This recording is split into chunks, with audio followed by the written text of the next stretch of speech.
Hai, kembali lagi bersama saya Ica. Kali ini saya akan membahas mengenai tips anti gagal dalam berbisnis hidroponik. Jadi yang pertama, kita perlu memahami. Memahami yang dimaksud di sini adalah kita perlu memahami teknik-teknik dasar apa sih yang kita perlukan untuk kita ini dapat menanam tanaman hidroponik. Yang kedua, kita perlu namanya menganalisis.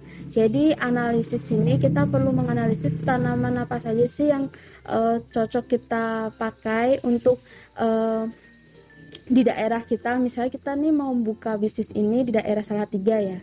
Nah, kita nih harus riset tanaman apa saja sih yang cocok buat kita tanam di daerah sini, dan mungkin kita harus riset juga apakah tanaman misalnya kita mau nanam sayuran hidroponik kangkung, apakah ini tuh bisa dapat laku di pasaran dengan baik, sehingga tidak mengalami kegagalan dalam berbisnis.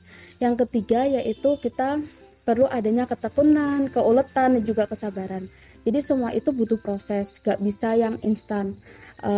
Apalagi saat kita berbisnis dalam sayuran hidroponik, kita perlu menunggu waktu dalam sayuran itu dapat bertumbuh dengan baik, atau bahkan kita perlu namanya step-step yang harus kita lewati sebelum akhirnya kita nih sukses dalam berbisnis hidroponik.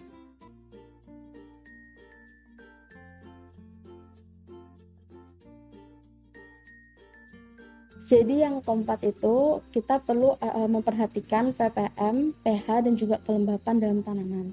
Karena kalau kita tidak memperhatikan itu, maka bisa saja tanaman itu mengalami kegagalan dalam panen.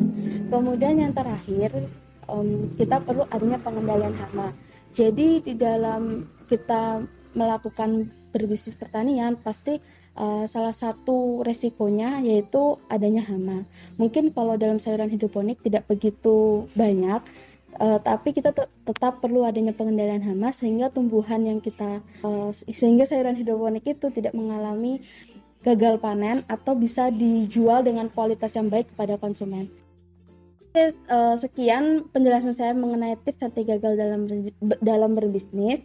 Jangan lupa nonton video balai hidroponik yang lainnya. Dadah.